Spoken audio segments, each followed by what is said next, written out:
Our kid, we're giving him to Mom. Can you imagine how happy she'll be living with her grandson every day, even if he's sick?" The malice in my son's voice, heard over the phone, seemed almost mocking. I hugged my grandson tightly, making sure he couldn't hear that voice. He just turned 7 and had recently been to the hospital. There, the doctors diagnosed him with a certain illness, and my son and his wife left him at my house. Coming home from work, my heart nearly leapt out of my chest at the sight of my grandson sitting dejectedly in front of the entrance. From my grandson himself, "I was abandoned by Dad and Mom because I'm sick." I wished he could understand what this feels like for me. I immediately called my son. His response was an audacious declaration of abandonment. His wife, presumably next to him, let out a vulgar laugh. "She's near the end of her life anyway. Let the old lady take care of him, if she's so worried about getting sick." She spewed harsher words than my son and hung up the phone laughing. The call cut off unilaterally, never connected again, and I resolved to care for my trembling grandson in my arms. I'll raise him. First off, my name is Scarlett. I'm 57 years old and employed. I married my husband at 22 and gave birth to our eldest son, Henry, the following year. My husband adored Henry, and our family of 3 lived happily. "He's so cute. I'm so happy to have such a cute child," my husband would say, beaming while holding Henry. But that happiness didn't last. When Henry was 2, my husband suddenly fell ill and passed away. I was inconsolable, but as a single mother, I had no time to grieve. I had to raise Henry alone. I worked hard and never remarried. Luckily, having been a full-time employee even before marriage, I managed to raise Henry without financial struggles. Henry is now 34. He works in a general company, but has always been somewhat frivolous and easily influenced. He landed his current job somewhat aimlessly, persuaded by a college senior. At 26, Henry married Hannah, a woman his age. Hannah was very strong-willed, and I never had a good impression of her, even during their courtship. For instance, Hannah frequently visited our home, but never once said hello or goodbye. One day, I gently brought this up. "Hannah, I'm glad you come to visit, but I'd appreciate it if you could at least say hello." Hannah responded with a sulky attitude. "Uh-huh. Why should I say that? I'm a guest. I'm doing you a favor by visiting. It's really annoying to be told what to do." I was taken aback by her defiance. "And Henry?" "Mom, don't be so stiff," he would say. I thought it was common sense to greet when visiting someone's home, but apparently it didn't apply to Hannah. Henry seemed completely under the dominant Hannah's influence. After Hannah left, I reiterated my earlier point to Henry. "Just let it go." He dismissed it. Because of such incidents, I had a poor impression of Hannah. Of course, I repeatedly told Henry to be more responsible. The 2 of them rented an apartment after marriage and lived near us. The following year, they had their first son, Noah. He was my first grandchild. Children grow up so fast, and Noah soon turned 7. One day, as I was returning from work, and my house came into view, I noticed someone sitting at the entrance. Who is that? As I got closer, I realized it was Noah. I hadn't seen my son, his wife, or Noah recently due to my busy schedule, so I was surprised and delighted to see him after such a long time. "Noah, it's been a while. What are you doing here?" As I called out to him, Noah slowly looked up and met my eyes. "Grandma?" Seeing Noah's face after so long, I was speechless with shock. Parts of his face were pale and blotchy, and his eyes were red and swollen, as if he had been crying. I tried to stay calm and invited Noah inside the house. And then, "Noah, what happened? Can you tell Grandma? I asked gently. Noah nodded and began to speak slowly. You see, I got the skin disease. I forgot its name because it was complicated, but they said it's a rare disease. My heart ached seeing young Noah's trembling lips and his face turning pale. A rare disease? Is that really what they said? Yes, since I got this disease, Mom and Dad stopped looking at me. Today they brought me here, in front of Grandma's house, and told me to wait for you. Then Mom and Dad left. Shocked by Noah's story, I hurriedly called Henry. To keep Noah from hearing the conversation, I had him stay in the living room with the juice, while I moved to another room. Henry, I heard it from Noah. How could you leave him in front of our house without telling me? What were you thinking? Ah, Mom's back. Yeah, Noah.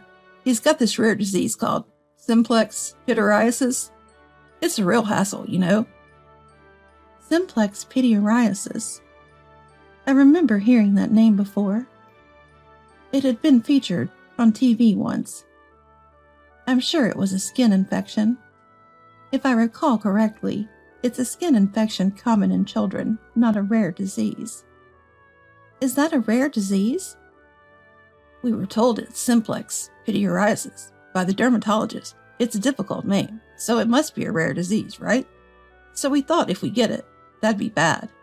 Hannah suggested that you should take care of him, and I agreed. So Mom, please raise Noah for us. Thanks. What? You're still his parents. This is utterly irresponsible. I yelled, furious at Henry's outrageous statement. Then the phone was passed to Hannah, and her shrill voice came through. Henry and I are still young and have our whole lives ahead of us. It would be terrible if we caught such a creepy skin disease. So let the old lady who's got less time ahead take care of him. Bye. After her unilateral outburst, the call was cut off. Stunned, I immediately took out a book from the bookshelf with various diseases and their treatments to look up simplex pityriasis. Thank goodness, it's just a skin infection. He'll be fine. After researching, simplex pityriasis turned out to be not a rare disease, and in most cases, it's curable with proper treatment. Relieved, I felt a surge of anger towards my despicable son and his wife. Henry and Hannah had arbitrarily decided it was a rare disease because of the difficult name and left Noah with me, not wanting to catch it themselves. How selfish of them. I'll definitely raise Noah well. I muttered with determination and returned to the living room, smiling at Noah, who looked anxious. Noah, don't worry. Your illness can be cured. Let's go to the hospital together tomorrow. Really? Noah, who thought his condition was incurable, lit up. Yes, it's not a rare disease, so relax. And Noah, from today, you'll live with Grandma. It's okay. I'll make sure you're happy. Let's live together happily. Noah seemed a bit confused, but eventually nodded. Thank you, Grandma. He showed me a smile. Years passed, and it's been 9 years since then. I turned 66, and Noah is now 16. During these 9 years, there was no contact with my son and his wife. Noah, now in his teens, doesn't talk much, but he's grown into a kind boy who sometimes cooks meals. Having retired, I support Noah with my pension and retirement fund. One day, my son and his wife, who disappeared 9 years ago, suddenly showed up at our home. What do you want now, after all this time? I confronted them coldly at the entrance. After 9 years of silence, how dare they show their faces? Yeah, we saw that TV show the other day. Amazing Noah. To think he can earn so much money at his age. Apparently, they had seen a recent TV interview titled Teenage Genius Inventor. Hannah standing beside Henry. Getting patents and all. Really amazing, right? So rich now, huh? She said with a sneering smile. Yes, Noah is skilled at inventing and recently obtained a patent. Their attitude made it clear they came today, thinking Noah had made money from his patent. These two didn't show any concern for Noah, only talking about how rich they thought he had become. What a despicable couple they still are.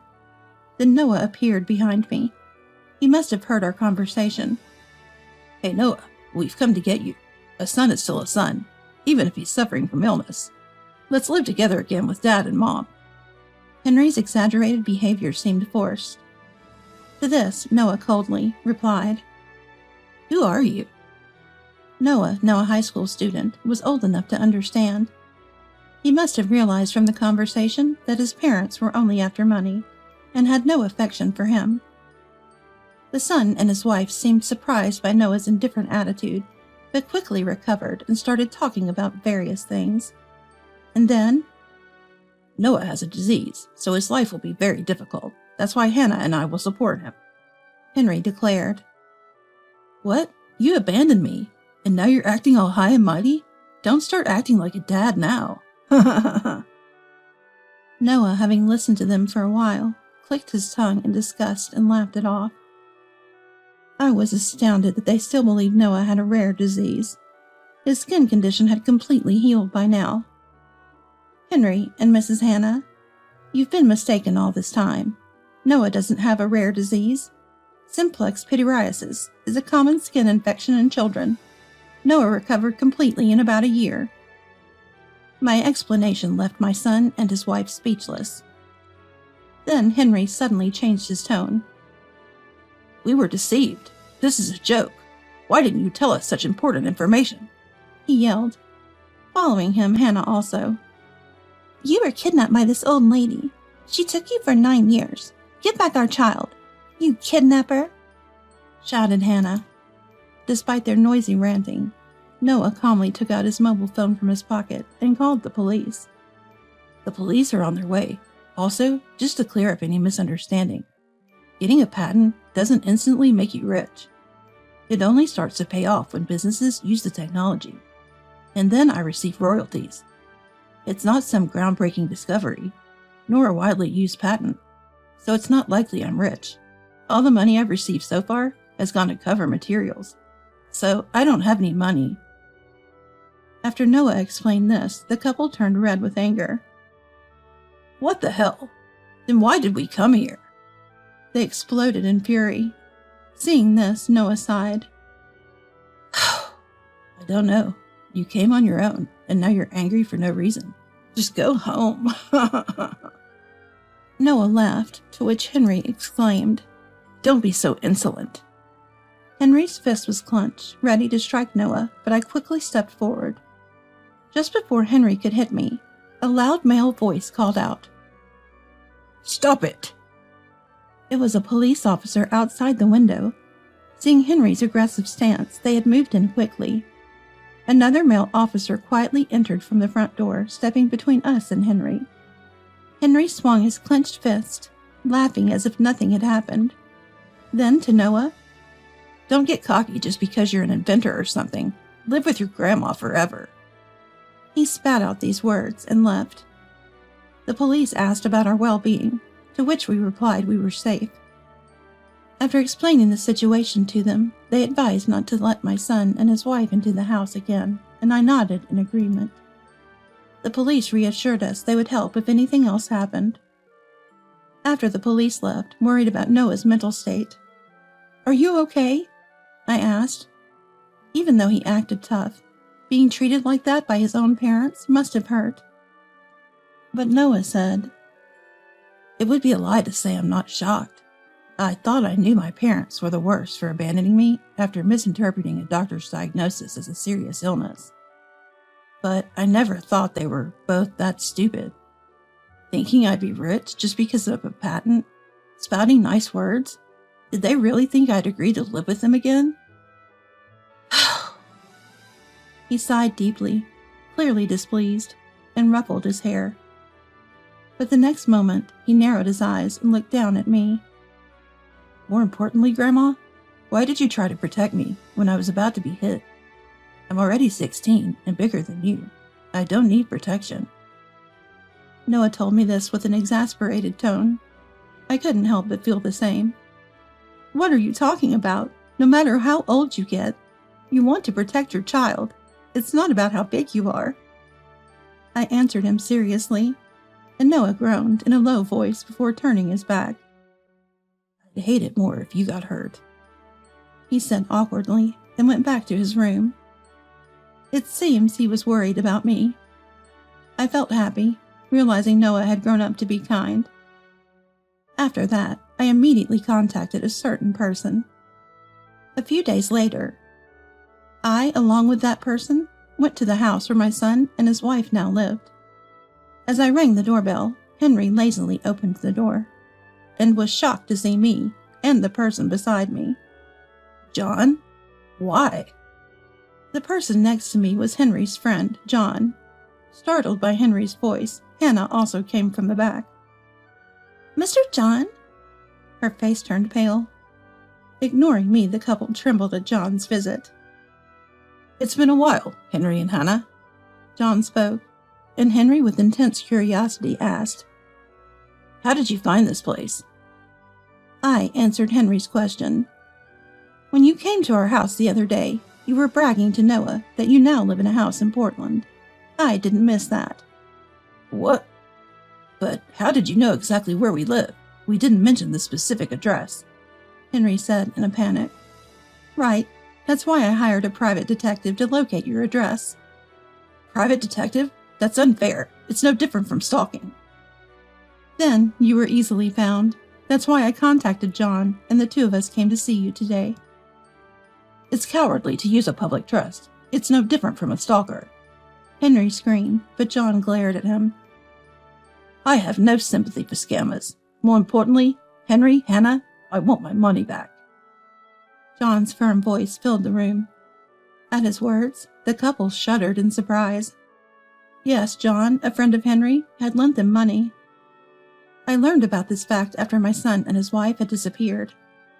John came to my house, saying he had lent them money, but couldn't contact them anymore. He thought they might have returned to their parents' house because they were struggling, so he came to ask. He had asked me to contact him if I found out where they were. You two, John said you borrowed $5,000 from him, saying Noah had a serious illness and you were in dire need of money. You exploited his sympathy. My words made the couple look down, trembling. It's not just John. You borrowed money from many others, using the same story. And when repayment became difficult, you abandoned Noah and disappeared without paying anyone back. You've exploited people's kindness and done something truly despicable. No, but we really thought Noah had a serious illness. That's right. We borrowed the money because we believed that. The couple tried to excuse themselves, but I yelled at them, completely appalled. What are you saying? Even if you thought that, you didn't do anything for Noah's treatment. You took him to the dermatologist once and then just left him, not spending a single penny. Where's the money you borrowed from your friends? It's not used for treatment, so you must have it, right? Of course you don't. It must have been spent on your enjoyment. You are the worst as parents and human beings. Have some shame. The son and his wife fell silent. The reason you left Noah at my house wasn't because you were afraid of his illness being contagious, but to default on the money you borrowed from others. You started going on frequent trips and wearing only branded items months before you abandoned Noah. No, but we really didn't want to be around Noah because his illness was creepy. Even now, the couple kept making excuses, and their words were utterly despicable. I sighed deeply. Noah was lucky not to be raised by parents like you. Otherwise, he might have ended up with a distorted personality because of you. I'm glad he's grown up to be so kind and respectable. The couple looked sulky and unconvinced. John then said to them, I have a rough idea of the other friends who were victims, so I plan to contact them and start a class action lawsuit against you two. Be prepared. His tone was stern. A lawsuit? Wait a minute. Isn't that a bit too much? Too much? How? Unless you say right now that you'll repay me and everyone else in full. But you've already spent all that money, haven't you? John's questioning left the couple speechless. I never imagined I'd be betrayed by you, Henry, a longtime friend. After you two disappeared, I became distrustful of people for a while. I will never forgive you." John glared at them with hatred in his eyes. I also told my son and his wife, "You don't have to worry about Noah. He's a high school student now, capable of thinking for himself, so please don't contact him." And with that, I cut ties with him. Months later, despite being threatened, Henry and his wife still hadn't repaid the money. The couple faced a class action lawsuit from people they had borrowed money from. The amount each person loaned was less than $10,000, but it totaled a significant sum, leaving them unable to repay the debt. They had to sell the house they bought just a few years ago. Most of the proceeds went to the mortgage, and the little left was used to pay the compensation. I couldn't believe they had to sell their residence, their most valuable asset. But they had planned to come to my house, so they decided to sell it. I found out about this after the lawsuit had been going on for a while. Henry called me in a rage. "Mom, hey, our house is gone. What's going on?" "I sold it. Just like the for sale sign says. You can see that, right?" I had decided to sell the house and land even before they faced the lawsuit. The real estate agent advised that it's better to demolish the house and sell the land, as vacant plots are harder to sell these days. Following the advice, I demolished the house and sold the land quickly due to its good location. I used the money for moving expenses with Noah. Noah was attending a high school quite far from our old home, and the commute was long, so we moved closer to his school. After explaining this, Henry started shouting, "What? Where are you living now? We sold our house and have nowhere to go. We plan to live with you, so give us your address." "I won't tell you. One of the reasons I sold the house and land was to cut ties with you. I won't tell you where we live now, and I'm going to block your number, so don't contact us ever again." "That's too harsh." Behind a stunned Henry, I could hear Hannah's voice filled with despair. "The ones who are harsh are you two. It seems like you haven't reflected at all, but you should take some time to think about your actions and reflect. That's all I can say as a parent. Goodbye." With that, I hung up the phone and set it to block their calls. My estranged son and his wife eventually found an old apartment to live in, but it seems they're having a tough time. Afterwards, I consulted the lawyer, hired by John, and reconsidered my relationship with Noah.